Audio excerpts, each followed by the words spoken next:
Welcome to episode 26 of Your Technology Questions Answered, and I'm your host, Steve Smith, aka Z-Axis, and yes, you may call me that, and today we'll be protecting your identity online, but more specifically, time to get rid of all the bogus.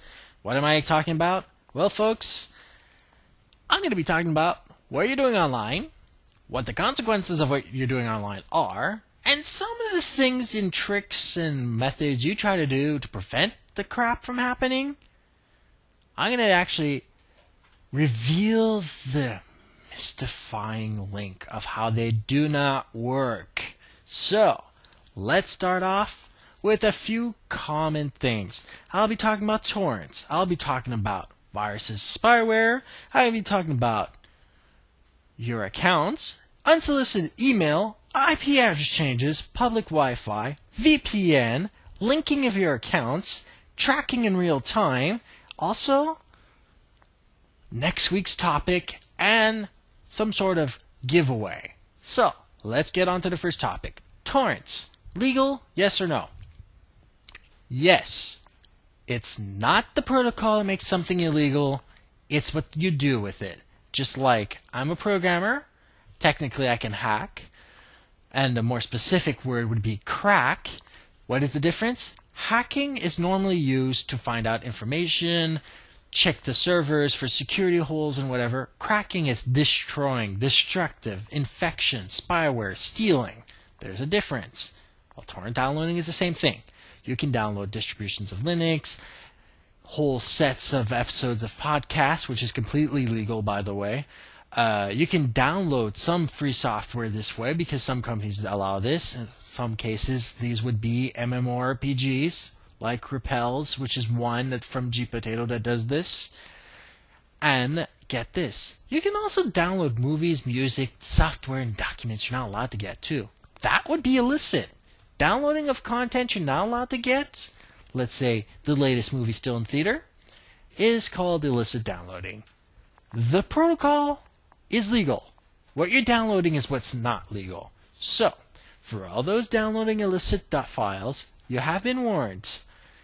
It is illegal. Doesn't matter which country you're in, it's called stealing. Now, here's the thing though. Did you know you have a 1 out of 4 chance of downloading a bogus torrent file? This bogus torrent file can contain spyware and viruses. Oh, so great a gift. Not only are you trying to do something illegal, but you get the worst possible form of herpes for your computer at all. Well, folks, let's start going from beginning to end. First thing that can happen, pop-ups on your computer. Whew, that's scary enough. We're already past that, and most computers can even block these pop-ups from ever showing up. So, let's get on to the next thing. Keystroke logger. Oh, that's fun. That actually allows people to record what your username and password for all websites are. This means you're going to look like a complete moron when somebody enters your bank account and empties it on the internet. Or, better yet, how about those things that actually are ransomware? What does that do? That encrypts your whole hard drive. Then, as a form of ransom, forces you to pay somebody on the internet so that you can get a decryption done of your hard drive and get your files back. Now, if you're anything like me, you've got backups. You just tell them, F off, I'm formatting. And they don't win at all. But most people don't make backups. Even after many people actually tell people to do backups, they don't learn. So you might actually have to pay the ransom. And there's still no guarantee you get your files back. So what's worse than this? How about viruses that actually upload the contents of your hard drive to the internet? Let me remind you something. Anything that goes online stays online forever. So, all those files of letters to your other spouses you don't want anybody to know about, or pictures of your girlfriend or boyfriend, videos you've taken, whatever, those end up on the internet, you're probably going to be a lot worse off than somebody stealing your identity. That might actually be enough stuff happening for somebody to have motivation to get rid of you. So, think of it this way. You have a video on your hard drive that you don't want anybody to see. Take it off your hard drive right now before it gets infected and you look like a loser for the rest of your life. You'll be a lot better off not looking like an idiot after than having to learn the lesson the hard way. And people do not forget, especially in the days of Twitter and Facebook where nobody deletes the histories. Now, what about all the other stuff on the internet? Let's see. You're still going to have to change all your login and password information to every single website that you logged on while your computer was infected. In most cases, people routinely access everything. So, before accessing anything on your hard drive when you've been infected, format, restart, or better yet, install Linux. At least Linux doesn't get infected anywhere near as often as a Windows computer. Now, what about unsolicited email? You didn't do anything wrong, but you're getting email you didn't ask for. Well, folks, here's the thing.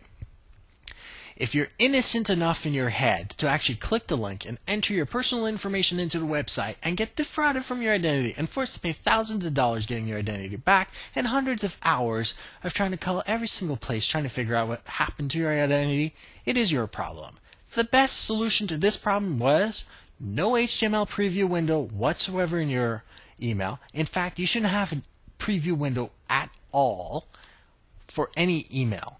Also, don't click links in emails you didn't ask for. It's another thing if you're asking for a password reset for your favorite website because you forgot your password, but it's completely something else.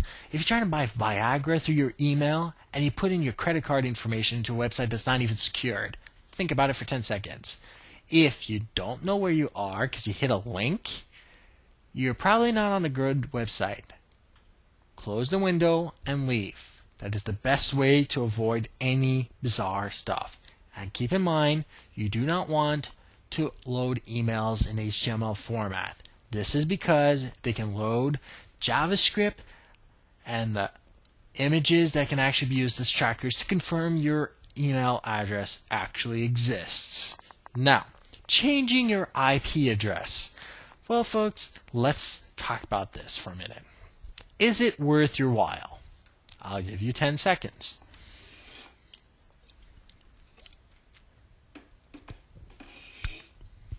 No. Want to know why? I need to explain something to you. Later on, I'll explain to you what a website does to collect statistics, but just for the moment, I'm going to explain what your modem puts out. Your modem puts out an IP address decided usually by DHCP. Now, this IP address was assigned to your ISP, but it's not the only thing that your modem has. It also has a MAC address which is unique to the device. And when I say unique to the device, think of it this way. It is sold to a specific ISP, so they already know which ISP has it, and the ISP knows which person has that MAC address. Bear that in mind. It also has a name on the internet, almost like a domain name, okay? So, even though you change only the IP address, your modem is putting out all the other information out anyway. And even if you attempt to modify all the information, it won't work. Because you're still going through your ISP anyway. Which means, geographically, even though your IP address comes from a different state or country altogether, you're still in the same place. You're still going through all the same servers. Anybody with any functioning knowledge of the who is command in Linux can still find you. This means that you're relatively easy picking. So if you're trying to change your IP to avoid detection from downloading illicit materials, you've been warned. That does not actually work. And the longer you stay online on a falsified IP, the more likely somebody will find you because they'll actually waste the time to do it. Now, there are other things that can happen. You're in a Wi-Fi cafe. Think of it this way. You have a choice. You can access any website you want that uses SSL. Facebook now uses SSL. You only have to go into the security options. Every other website, like Google, which uses SSL, all your banks and most online stores use SSL. Amazon only uses it partially, as of today anyway. And all these sections that are protected by SSL are encrypted even in public Wi-Fi.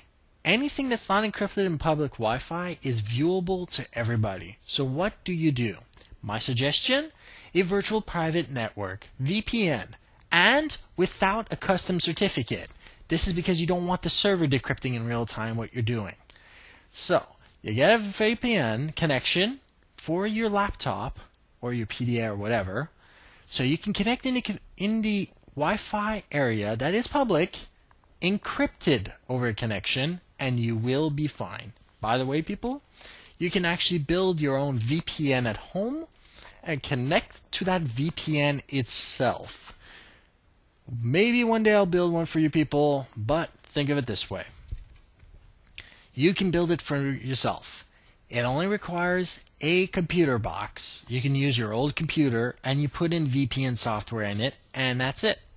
You connect through it, your connection is encrypted, you don't pay a monthly set fee every month, and you stay protected. Now, let's think of it this way.